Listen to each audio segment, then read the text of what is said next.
الحمد لله الذي علم الإنسان ما لم يعلم والصلاة والسلام على قاسم العلوم والحكم وعلى آله وصحبه سادات العرب والعجم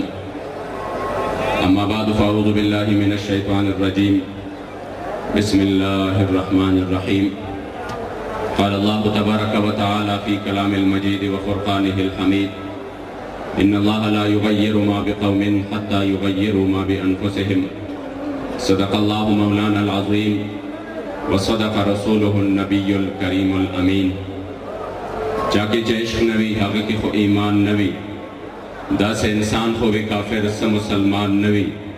او خور شہاغا سر و سترگی چھ ہزار کر رتا دا معشوقی دا درد خور نا قربان نوی او مادر افستا پتے شہید کلی لاسانی دل برا یہ میری خوش قسمتی ہے کہ ہمارے امیر محترم کو الحمدللہ سمجھ آ رہی ہے مادر افستا پتے شہید کلی لاسانی دل برا چھ دا محشر بسخت و رز کی میں ارمان نوی او سوک چھے استاپ زیبا جمال قسم خرم زیبا دل برا پدوارو کونو کے بستا بند جانان نوی نسوک چھے شہدہ پدل بر نوی محمد امینہ دا سے نا احلا دے جوندے پدے جہان نوی میں اپنی موضوع پر جو مجھے دیا گیا ہے اسلامی طرز ریاست یقیناً اس موضوع پر میں مختلف وقت میں کیونکہ ہم سب کا انتہائی مختصر وقت میں ہم سب جس ہستی کو آج سننے کے لیے بیتاب ہے وہ الحمدللہ ہمارے درمیان ہمارے قائد محترم قائد عظیمت موجود ہے اور وقت بھی کافی ہو چکا ہے تو آپ کو پتہ ہے ایسے موضوع پر جب بندہ تقریر کرتا ہے نیچے مجمع سے لوگ شاید یہی توقع کر رہے ہیں کہ یہ جذباتی اور ولول انگیز کتاب ہوگا اور ہم محظوظ ہوں گے تو حضور امیر المجاہدین نے ویسے بھی جو محافل کا جو جلسوں کا رنگ ہے اور جو ہمارے روایت آ رہے تھے وہ اکثر تبدیل کر دیا ہے وہ وقت اور وہ دور اب گزر گیا کہ لوگ یا ٹکٹوں کے لیے جاتے تھے یا لنگر اور نیاز کے لیے جاتے تھے اب صرف اس لیے جا رہے ہیں کہ ہم ناموس رسالت کے اس کاج میں اپنا حصہ ڈالیں اور ہمیں اپنے کریم آقا کا ایک نگاہ ناز مل جائے تو میں صرف اسی کو مد نظر رکھتے ہوئے اس بات پر مختصر گفتگو کروں گا کہ کفار کی یہی سازش تھی کہ مسلمانوں سے جو اس کا جو طرز سیاست ہے وہ مکمل طور پر یہ ان کو علیحدہ کیا جائے مذہب کو علیحدہ کیا جائے سیاست کو علیحدہ کیا جائے سیاست میں وہ لوگ لائے جائے جن کو دیکھ کر بھی قل واللہ نہ آتا ہو جو 3 سال بعد بھی کوشش کرے تب بھی غلط پڑے اور ان کے قانون ساز اور آئین ساز اسمبلی میں وہ لوگ بیٹھے جن کو سورہ اخلاص بھی نہ آتا ہو جن کو دین کے بارے میں بالکل کوئی بھی علم نہ ہو اور جو ان کے علماء ہے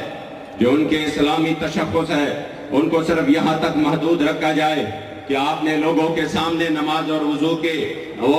مسائل بیان کرنے ہیں آپ نے سیاست کے ساتھ کوئی بھی رابطہ نہیں کرنا سیاست اور چیز ہے اور اس طرح مذہب پہ عمل کرنا بطور مذہب بطور نظام نہیں یہ اور چیز ہے وہ اس حد تک کامیاب ہو گئے کہ انہوں نے علماء کو بالکل سائڈ پہ کر دیا انہوں نے صلحاء کو بالکل سائڈ پہ کر دیا کوئی عالم اگر ممبر پر میرے مصطفی کریم کی نظام کی بات کرتا ہے تو لوگ اس سے اٹھ کے چلے جاتے ہیں لوگ کہتے ہیں یہ مولانا سیاسی ہو گئے اب انہوں نے سیاسی باتیں کرنا شروع کر دیے ہیں تو اس کا نتیجہ یہ ہوا جو نظام میرے مصطفی کریم ہمیں دے کے گئے تھے اور آپ تشریف فرما اس حال میں تھے مدینہ شریف میں کہ آپ مسائل بھی بیان کر رہے تھے اور آپ پورے دنیا کو ایک نظام بھی دے رہے تھے اور پھر خلفائے راشدین جو اپنے ممبروں پر بھی بیٹھے تھے اور جو اپنے فیصلے بھی کرتے تھے اور پورے دنیا کو ایک نظام بھی دیا جب ان کے بعد ہم نے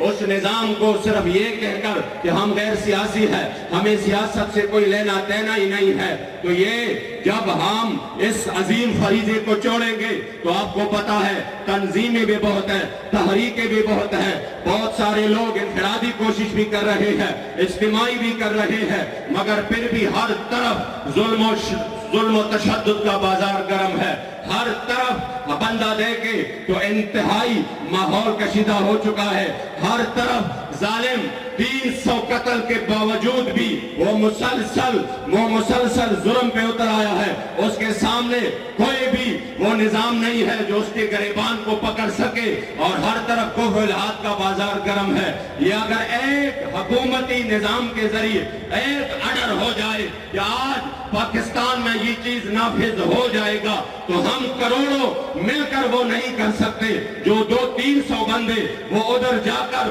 جو ہمارے اوپر جو نظام مسلط کرنا چاہتے ہیں, وہ صرف 100 ہوں گے, 200 ہوں گے, 300 ہوں گے, مگر اس سیاست کے تحت وہ کروڑوں کو کنٹرول کرتے ہیں. جب ہم نے اس چیز کو چھوڑا تو آج وہ ہمارے اوپر مسلط ہو گئے. اس لیے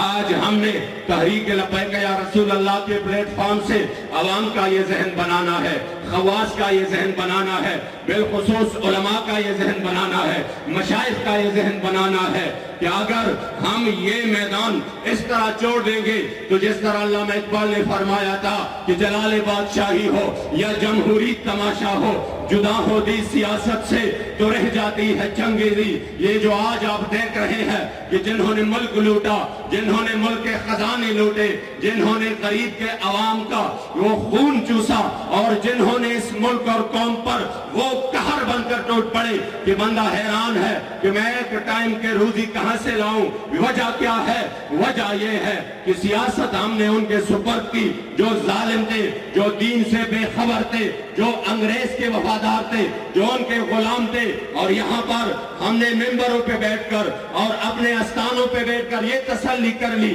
کہ نہیں, ہم سیاسی نہیں ہے, ہمارا سیاست سے کوئی لینا دینا نہیں ہے. میں نے کہا اگر یہ آپ کے الفاظ ہے کہ ہمارا سیاست سے کوئی لینا دینا نہیں ہے, تو دوسرے الفاظ میں آپ نے اعلان کرنا ہے کہ پھر ہمارے ممبر مصطفیٰ سے بھی کوئی لینا دینا نہیں ہے. دوسرے الفاظ میں پھر آپ نے اعلان کرنا ہے کہ ہم حضور کے وارث بھی نہیں ہے, کیونکہ میرے محبوب فرماتے کہ کانت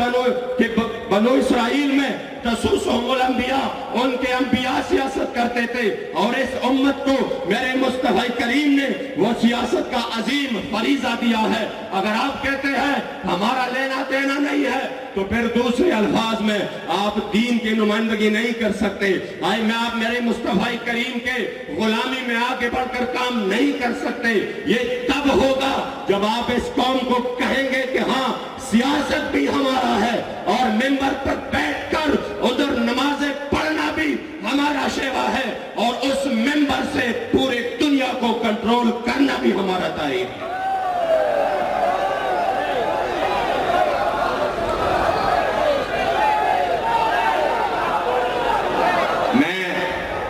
اپنے دادا حضور کے نشار کا کچھ ترجمہ بھی کروں. اکثر مجھے غلام غوث بغدادی صاحب کہتے ہیں جب بھی آپ پشت و شعر پڑھتے ہیں ساتھ میں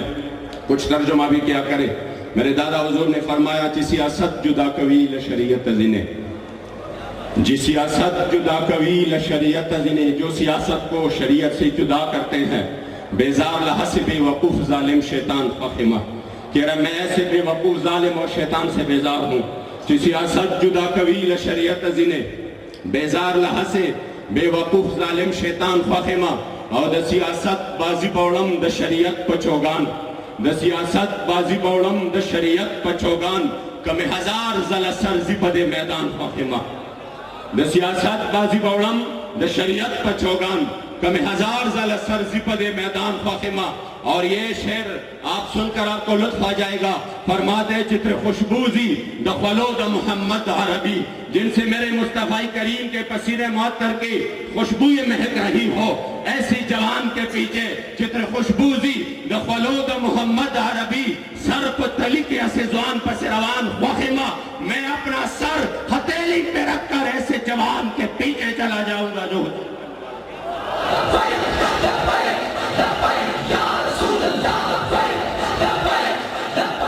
چتر خوشبوزی دخلو دا محمد عربی, سر پر تلی کے اسے زوان پس روان فخمہ. او قسم پرم محبوب زماد محمد عربی, ز محمد امین تلزک پا قرآن فخمہ.